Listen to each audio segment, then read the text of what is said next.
سعادت حسن منٹو کا ایک افسانہ جو میں پڑھ رہا ہوں، کھول دو۔ امرتسر سے اسپیشل ٹرین دوپہر کے 2 بجے چلی اور 8 گھنٹوں کے بعد مغل پورہ پہنچی۔ راستے میں کئی آدمی مارے گئے، متعدد زخمی ہوئے اور کچھ ادھر ادھر بھٹک گئے۔ صبح 10 بجے کیمپ کی ٹھنڈی زمین پر جب سراج الدین نے آنکھیں کھولیں اور اپنے چاروں طرف مردوں اور بچوں کو متلاطم سمندر دیکھا تو اس کی سوچنے سمجھنے کی قوتیں اور بھی ضعیف ہو گئیں اور وہ دیر تک گدلے آسمان کو ٹکٹکی باندھے دیکھتا رہا۔ یوں تو کیمپ میں ہر طرف شور بپا تھا۔ بوڑھے سراج الدین کے کان جیسے بند تھے، اسے کچھ سنائی نہیں دے رہا تھا۔ کوئی اسے دیکھتا تو یہی خیال کرتا کہ وہ کسی گہری فکر میں ہے، مگر اس کے ہوش و حواس شل تھے۔ اس کا سارا وجود خلا میں معلق تھا۔ گدلے آسمان کی طرف بغیر کسی ارادے کے دیکھتے دیکھتے سراج الدین کی نگاہیں سورج سے ٹکرائیں تو تیز روشنی اس کے وجود کے سارے ریشوں میں اتر گئی اور وہ جاگ اٹھا۔ اوپر تلے اس کے دماغ میں کئی تصویریں دوڑ گئیں: لوٹ، آگ، بھاگم بھاگ، اسٹیشن، گولیاں، رات اور سکینہ۔ سراج الدین ایک دم کھڑا ہوا اور پھر اس نے پاگلوں کی طرح اپنے چاروں طرف پھیلے ہوئے انسانوں کے سمندر کو کھنگالنا شروع کیا۔ پورے 3 گھنٹے وہ سکینہ سکینہ پکارتا کیمپ کی طرف چھانتا رہا، مگر اسے اپنی جوان اکلوتی بیٹی کا کوئی پتہ نہ چلا۔ چاروں طرف ایک دھاندلی سی مچی ہوئی تھی۔ کوئی اپنا بچہ ڈھونڈ رہا تھا، کوئی ماں، کوئی بیوی اور کوئی بیٹی۔ سراج الدین تھک ہار کر ایک طرف بیٹھ گیا اور اپنے حافظے پر زور دے کر سوچنے لگا کہ سکینہ اس سے کب اور کہاں جدا ہوئی۔ لیکن سوچتے ہوئے اس کا دھیان سکینہ کی ماں کی لاش پر جم گیا، جس کی ساری انتڑیاں باہر نکلی ہوئی تھیں۔ وہ اس سے آگے کچھ اور سوچ نہ سکا۔ سکینہ کی ماں مر چکی تھی۔ اس نے سراج الدین کی آنکھوں کے سامنے دم توڑا تھا، لیکن سکینہ کہاں ہے جس کے متعلق اس کی ماں نے مرتے ہوئے کہا تھا، مجھے چھوڑو، فوراً سکینہ کو لے کر یہاں سے بھاگ جاؤ۔ سکینہ اس کے ساتھ ہی تھی اور وہ دونوں ننگے پاؤں بھاگ رہے تھے۔ سکینہ کا دوپٹہ گر پڑا تھا۔ دوپٹہ اٹھانے کے لیے اس نے رکنا چاہا تھا اور سکینہ نے چلا کر کہا تھا، ابا جی چھوڑیے، لیکن اس نے دوپٹہ اٹھا لیا تھا۔ یہ دھیان آتے ہی اس نے اپنے کوٹ کی ابھری ہوئی جیب کی طرف دیکھا اور جیب میں ہاتھ ڈالا تو دوپٹہ نکالا اور وہ دوپٹہ اس کے کوٹ کے ابھرے ہوئے جیب میں تھا۔ سکینہ کا وہی دوپٹہ تھا، لیکن سکینہ کہاں تھی؟ سراج الدین نے اپنے تھکے ہوئے ذہن پر بہت زور ڈالا، مگر وہ کسی نتیجے تک نہ پہنچ سکا۔ کیا وہ سکینہ کو اپنے ساتھ اسٹیشن تک لے آیا تھا؟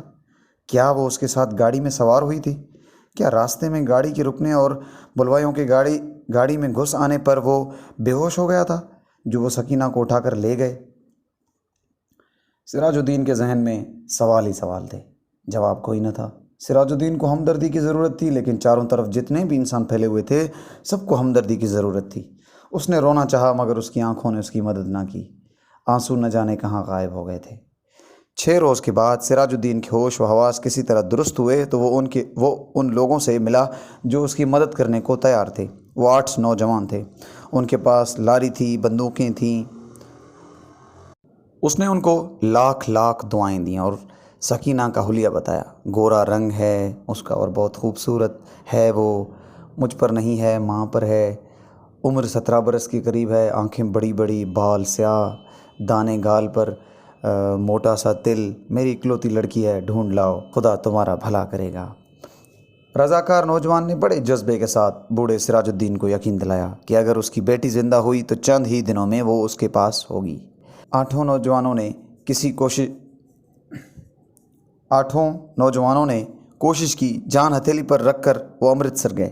کئی عورتوں، کئی مردوں اور کئی بچوں کو نکال کر انہوں نے محفوظ مقاموں پر پہنچایا، لیکن 10 روز گزر جانے پر بھی انہیں سکینہ کہیں بھی نہیں ملی۔ ایک روز پھر اسی خدمت کے لیے لاری پر امرتسر جا رہے تھے کہ 6 ہرٹا کے پاس سڑک پر انہیں ایک لڑکی دکھائی دی۔ لاری کی آواز سن کر وہ بدکی، اس نے بھاگنا شروع کر دیا۔ رضاکاروں نے لاری روکی اور سب کے سب اس کے پیچھے بھاگے۔ ایک کھیت میں انہوں نے لڑکی کو پکڑ لیا۔ لڑکی خوبصورت تھی، دانے گال پر موٹا سا تل تھا۔ ایک نوجوان نے لڑکی سے کہا، گھبراؤ نہیں، کیا تمہارا نام سکینہ ہے؟ لڑکی کا رنگ اور زرد ہو گیا۔ اس نے کوئی جواب نہ دیا۔ جب تمام نوجوانوں نے اسے دم دلاسا دیا تو لڑکی کی وحشت دور ہوئی اور اس نے مان لیا کہ وہ سراج الدین کی بیٹی سکینہ ہے۔ 8 رضاکار نوجوانوں نے ہر طرح سکینہ کی دلجوئی کی، اسے کھانا کھلایا، دودھ پلایا، لاری میں بٹھایا۔ ایک نے اپنا کوٹ اتار کر اسے دیا کیونکہ دوپٹہ نہ ہونے کی باعث وہ بہت الجھن محسوس کر رہی تھی۔ وہ بار بار اپنی باہوں سے اپنے سینے کو ڈھانپنے کی ناکام کوشش کر رہی تھی۔ کئی دن گزر گئے، سراج الدین کو سکینہ کی کوئی خبر نہیں ملی۔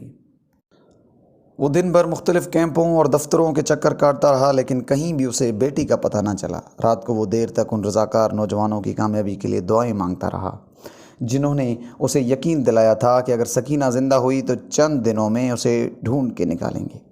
ایک دن سراج الدین نے کیمپ میں ان رضاکار نوجوانوں کو دیکھا۔ وہ لاری میں بیٹھے ہوئے تھے۔ وہ بھاگا ان کے پاس گیا۔ لاری چلنے ہی والی تھی کہ اس نے پوچھا، بیٹا میری سکینہ کا پتہ چلا؟ سب نے ایک زباں ہو کر کہا، چل جائے گا، پتہ چل جائے گا، اور لاری چل پڑی۔ اس نے ایک بار پھر ان نوجوانوں کو کامیابی کی دعا دی اور یوں اس کا جی کسی قدر ہلکا سا ہو گیا۔ اسی شام کیمپ میں جہاں سراج الدین بیٹھا ہوا تھا اس کے پاس ہی کچھ گڑبڑ ہوئی۔ 4 آدمی کچھ اٹھا کر لا رہے تھے۔ اس نے دریافت کیا تو اسے معلوم ہوا کہ ایک لڑکی کو ریلوے لائن کے پاس بے ہوش پڑی تھی، لوگ اسے اٹھا کر لا رہے ہیں۔ وہ ان کے پیچھے ہو لیا۔ ان لوگوں نے لڑکی کو ہسپتال کے سپرد کیا اور چلے گئے۔ وہ کچھ دیر تک ایسے ہی اسپتال کے باہر گڑے ہوئے لکڑی کے کھمبے کے ساتھ لگ کر کھڑا رہا، پھر آہستہ آہستہ اندر چلا گیا۔ ایک کمرے میں کوئی بھی نہیں تھا، بس ایک اسٹریچر تھا جس پر ایک لاش پڑی تھی۔ وہ چھوٹے چھوٹے قدم اٹھاتا ہوا بڑھا۔ کمرے میں دفعتاً روشنی ہوئی۔ اس نے لاش کے زرد چہرے پر چمکتا ہوا تل دیکھا اور چلایا، سکینہ! جس ڈاکٹر نے جس نے کمرے میں روشنی کی تھی اس نے پوچھا، کیا ہے؟ اس کے حلق سے صرف اتنا نکل سکا، جی میں اس کا باپ ہوں۔ ڈاکٹر نے اسٹریچر پر پڑی ہوئی لاش کی طرف دیکھا، پھر لاش کے نبض ٹٹولی اور اس سے کہا، کھڑکی کھول دو۔ مردہ جسم میں جنبش ہوئی۔ بے جان ہاتھوں نے آزار بند کھولا اور شلوار نیچے سرکا دی۔ بوڑھا سراج الدین خوشی سے چلایا، زندہ ہے، میری بیٹی زندہ ہے۔ ڈاکٹر سر سے پیر تک پسینے میں غرق ہو گیا۔ دوستو، اگر اسی طرح کے افسانے اور بھی سننا چاہتے ہو تو پلیز میرا چینل سبسکرائب کرو اور شیئر کرو اور ساتھ ہی بیل کے آئیکن کو بھی پریس کرو۔